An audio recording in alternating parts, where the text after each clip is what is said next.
Muito bem, este é um segundo vídeo sobre o Horus Maps. Nesse vídeo eu vou tratar um pouco de configurações básicas e dos menus de botões laterais e da dashboard, também são os botões, só que na parte inferior da tela. Então eu vou acionar o Horus Maps mais uma vez, lembrando que eu vou logo na sequência desligar o GPS. Já está aqui o GPS nativo, né? Eu acabei de desligar, então vou deixar ele desligado mesmo, mas lembrando que o padrão é que ele comece com ativando o GPS. Bom, aqui é para falar sobre configurações básicas, então vou comentar algumas configurações básicas. As configurações básicas inicialmente ficam nesse botão de reticências no canto direito superior da tela, nesses Global Settings aqui. Bom, são muitas as configurações personalizáveis, portanto não tem como tratar todas num único vídeo. Muitas, mas muitas mesmo. Vou começar falando aqui de uma característica do Horus Maps, que é a área onde ele armazena mapas. Então aí no menu que vocês estão vendo na tela, elementos visuais, aplicação, administração da conta e o próximo que são mapas, eu vou clicar para poder mostrar. Cliquei em mapas, ele me pergunta aonde que eu vou armazenar os meus mapas. Uma das características do Horus é que por configuração padrão, ele só armazena, pelo menos até essa versão, os mapas que você fizer offline, ele só armazena na memória interna do seu celular. O que não te impede de criar o mapa da memória interna e depois mover para a memória externa, para um cartão de memória de celular. Mas no primeiro momento ele vai usar a memória interna. Então, por exemplo, eu configurei aqui, se vocês observarem, está na Storage 008 a Horus, que é uma pasta no cartão de memória. Eu acesso os mapas que ali estão offline, mas eu não consigo criar o mapa com essa configuração, utilizando o próprio Horus, criar um mapa offline, porque ele vai pedir que eu mude essa pasta. Então eu teria que vir aqui, clicar nesse menu e acessar aqui na parte superior. Vocês estão vendo, ele tem um banco de dados e um cartão de memória. Eu vou clicar aqui no banco de dados.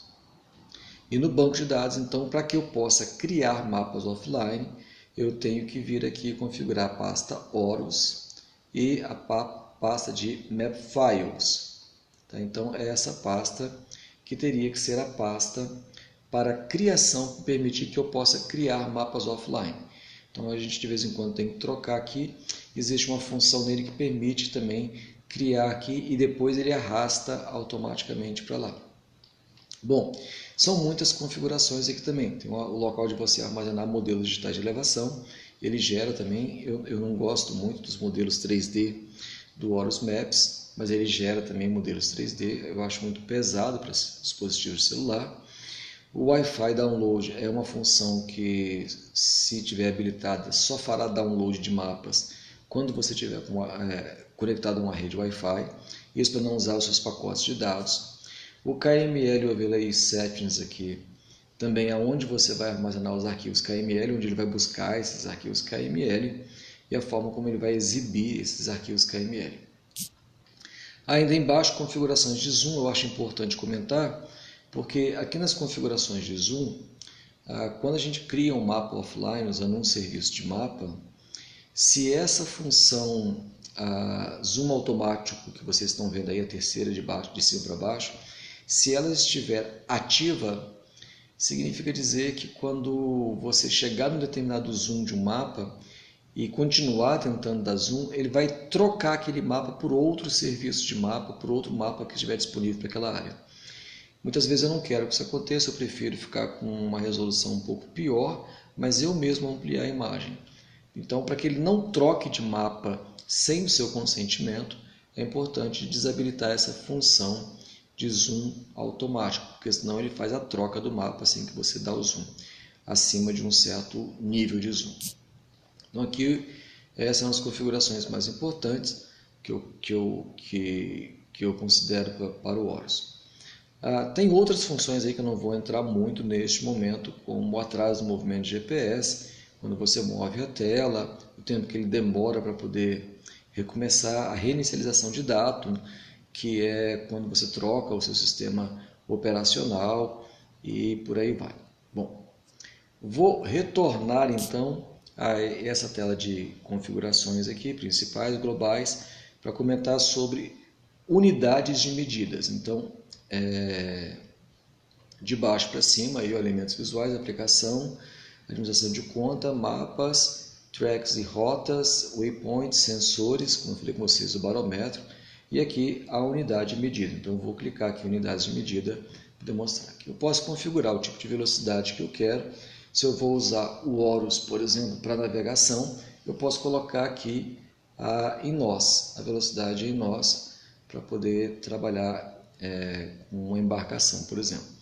Velocidade vertical, eu posso configurar a altitude, se eu quero, forma como eu quero ver, a distância, por exemplo, se são milhas terrestres, milhas náuticas, pés, jardas, e o sistema de coordenadas, eu posso verificar em graus decimais, graus e minutos decimais, graus, minutos e segundos. A grelha, essa grelha é um sistema de grelha universal aí, que foi criado, se não me engano, pela OTAN. A sistema grelha UTM, né? Então, se eu quiser, eu posso verificar também as coordenadas em UTM. Ele vai exibir as coordenadas na tela em UTM quando eu criar um ponto ou quando eu acessar as informações sobre esse ponto. E abaixo disso, o Custom Grid, que é justamente para que você possa configurar aqui o datum que você vai utilizar, caso haja necessidade de você utilizar um outro tipo de datum. Associado a um SAD69, por exemplo, tem aqui nesta configuração. Bom, outras informações, como é que será aqui o sistema de orientação, a pressão, se você tem um barômetro, se ela vai ser em mmHg ou se ela vai ser em milibares, e hora UTC e por aí vai. Então são muitas configurações que você pode utilizar para poder personalizar a sua forma de uso do Horus Maps. Eu expliquei agora há pouco sobre mapas, como armazenar, onde armazenar, e o mesmo que eu falei para mapas serve para tracks e rotas. Eu defino aonde, qual a pasta que ela vai ser armazenada, e também aonde ele vai armazenar os KMLs, e aonde ele vai armazenar, por exemplo, se ele vai criar ou não a cada final de rota, de trilha que eu armazenar um GPX automaticamente, a distância do segmento, se vai ser automático ou não. Eu posso programar aqui, por exemplo, para ele armazenar um ponto ao longo da minha trilha a cada 0, alguma coisa quilômetro. O 0 é o default, a configuração padrão. O tempo de segmento também. Então, às vezes a gente está armazenando a trilha em baixa velocidade ou andando em campo, para que você não tenha um excesso de pontos, você pode fazer aqui a configuração a cada 5 minutos, armazena um ponto, por exemplo. Ok? Bom, então o que eu acabei de comentar sobre rotas vale para waypoints também. Bom, agora vamos para as barras, os menus de botões laterais e a dashboard. Essas barras laterais e a dashboard, elas são essas que vocês estão vendo aqui na lateral e que vão se ocultar automaticamente. Muito bem, se ocultaram. São 3 dessas barras laterais, quer dizer, 2 laterais e uma inferior, e a barra de menu superior também ela é configurável. Vou clicar aqui novamente em Global Settings e em Elementos Visuais. Então aqui eu posso utilizar a interface padrão dele, aqui eu escolho a cor com a qual ele vai trabalhar. Então eu posso trabalhar com a cor preta, por exemplo, ou preto, para as laterais, para os menus. Esse é só um exemplo. Vou usar aqui o mais comum, que é o vermelho.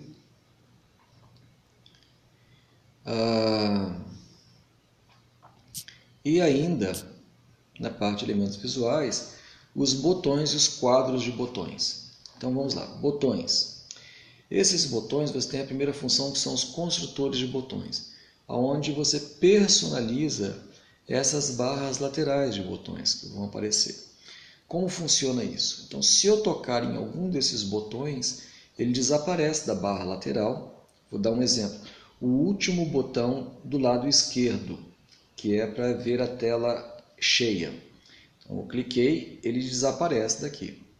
E ele está aqui nessa barra central aqui. Então eu posso deslizar o dedo lateralmente até encontrar novamente essa função. E ele vai me dizer o que é cada uma dessas funções, como por exemplo, essa aqui, né, um mapa, é o chamado mapa aqui, é um mapa disponível no banco de dados, no meu banco de dados aqui, nos meus mapas offline, que cobre a área onde eu estou. Então aqui a medida de distância, a ferramenta de medir distâncias, criar rotas, né, com a própria mão, com a própria tela do computador e outras funções, até que eu possa encontrar aqui a função que eu acabei de retirar, que é de modo imersivo, que ele chama, que é o modo de tela cheio. E ele coloca novamente ali. Então todos esses botões da lateral são personalizáveis e você pode inclusive colocar mais botões do que você está visualizando aí na sua tela. Ok? Desses botões que estão aí do lado direito, eu tenho o primeiro deles, que é o ativar e desativar o GPS, o segundo, que é iniciar a gravação de uma trilha, o terceiro, que é criar um ponto, o quarto, que parece uma trena pequena, é o de medir distância, o quinto é o de tirar uma foto georreferenciada e armazenar dados sobre essa foto, o sexto é o de carregar uma camada KML para rota. E o quinto, aí, o sétimo, na verdade, né, é o sobre perfil topográfico da rota que eu estou fazendo, da trilha que eu estou fazendo. Do lado esquerdo, o primeiro deles, 1/1, a lupa com o número 1/1, é para que eu possa ajustar o mapa de novo na direção norte, caso eu tenha mexido no mapa e ele tenha perdido essa orientação, e colocar ele na escala padrão daquele mapa. O segundo carrega camadas de mapas, o terceiro é o chamado mapa aqui que eu já comentei, o quarto é o Trip Computer, que é aquelas janelas de navegação, o sexto é a gestão de trilhas, a administração de trilhas, o oitavo é a administração de waypoints, depois são as configurações gerais e a tela em modo cheio. Ok? Bom, aqui também eu posso configurar. Não vou colocar aqui dedos grandes, são outras funções, os botões ficam maiores, a vibração de botões, quando a gente aperta um botão, aciona um botão, e o tempo, ocultar os botões depois de 10 segundos. Então você veja que eu posso habilitar isso e eles ficam permanentemente ao lado, ou eles podem ficar ocultados caso eu não esteja utilizando. Também posso ocultar a barra superior após 10 segundos. Tá? Então essas são as principais funções desses botões. Quanto aos quadros de comando, então a primeira função dos quadros de comandos, como eu comentei agora há pouco, é a dashboard. E a dashboard ela controla, na verdade, os botões na parte inferior da tela. Repare que eu não tenho nada aqui ativo, e como eu não tenho nada ativo nessa função, o que acontece é que quando eu retorno ao mapa, retornei ao mapa e as barras laterais estão aparecendo, mas a barra inferior não está aparecendo. E mesmo se eu deslocar, existe uma manchinha marrom. Eu vou deslocar uma parte branca do mapa aqui para a direita, para você ver a mancha marrom que dá acesso aos botões laterais. E vou deslocar essa mesma função aqui para a parte inferior, essa mancha branca, para você ver que existe também a mesma função na parte inferior direita do celular. Mas quando você clica ali, não acontece nada. Também vou deslocar essa edificação branca para a parte superior direita para vocês visualizarem o menu lateral, né, à esquerda. E reparem também que a barra superior desapareceu.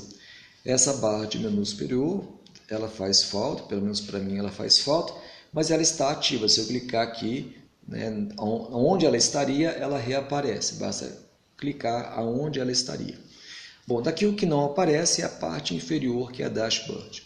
Então eu vou voltar aqui nas configurações, posso voltar aqui nas configurações, nos elementos visuais, nos quadros de comandos, Dashboard Controls, e eu vou colocar aqui a função, por exemplo, de coordenadas, phi lambda.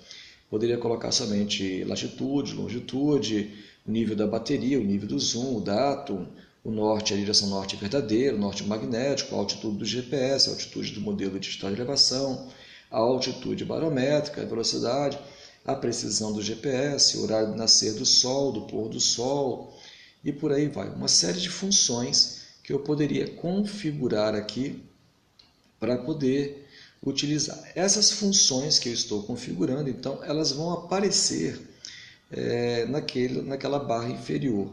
E agora que eu habilitei algumas delas, então agora eu posso, quando eu clicar na função, ele deve abrir. Ó, sensor de umidade relativa, sensor de temperatura, que se o seu aparelho smartphone tiver, é possível configurar. Bom, já coloquei essas duas funções, vou retornar ao menu principal.